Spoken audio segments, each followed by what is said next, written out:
தமிழகத்தின் 3வது பெரிய கட்சி பாட்டாளி மக்கள் கட்சி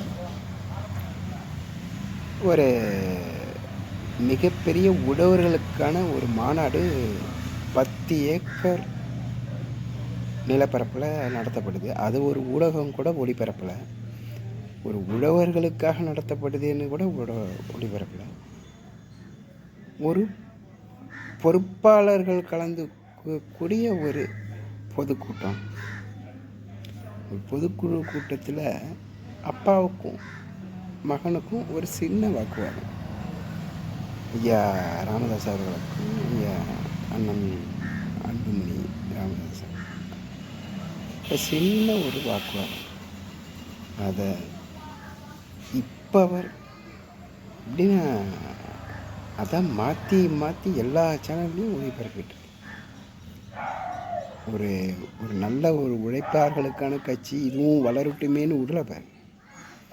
ஒவ்வொரு ஊடகமும் எவ்வளோ ஒரு காழ்ப்புணர்ச்சியில் இருக்குங்கிறத நம்ம நல்லாவே உணர முடியுது. ஏன் என்ன சொல்கிறாங்க, அவங்க முகுந்தன்கிறவங்களுக்கு பொறுப்பு கொடுக்க சொல்கிறாங்க. அண்ணன் அன்புமணி ராமதாஸ் அவர்கள் என்ன சொல்கிறாங்கன்னு சொன்னாக்கா, அது திரும்பவும் நம்ம குடும்பத்துக்குள்ளே பொறுப்பு மிகப்பெரிய பொறுப்பை நம்ம போடுறது தவறு. கட்சிக்கும் இப்போ தான் வந்திருக்காப்புல,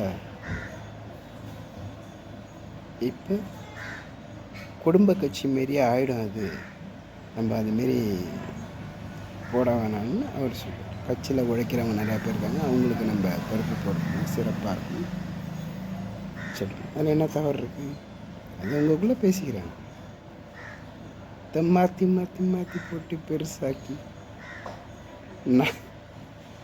இதெல்லாம் ஒரு கதைன்னா, அவங்க 2 பேருமே இப்போ தைலாபுரம் தோட்டத்தில் தான் இருக்காங்க. இப்போ ஐயா ராமதாஸ் அவர்களும்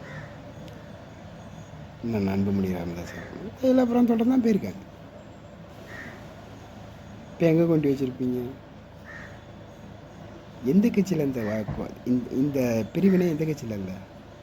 திமுகவிலையும் தான் இருக்குது, அதிமுகவிலையும் தான் இருக்குது. எல்லா கட்சியிலையும் இந்த வாக்குவாதம் இருந்துக்கிட்டு தான் இருக்குது. இந்த பிரிவினையும் இருந்துகிட்டு தான் இருக்குது. திமுகவில் அவங்க அண்ணன் தம்பிக்குள்ளேயே இருக்குது. அதிமுகவில் அவங்க மூத்த முன்னோடிகள், ஆரம்பகால முன்னோடிகள் நிறைய பேர் அவங்களுக்குள்ளேயும் தான் இருக்குது. இது ஒரு பெரிய விஷயமே கிடையாது. மே 12 மிகப்பெரிய வன்னியர் சங்க மாநாடு நடக்க தான் போகும்.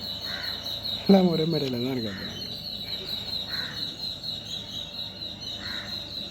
டெம்பரவரியாக நீங்கள் சந்தோஷப்பட்டுக்கலாம்.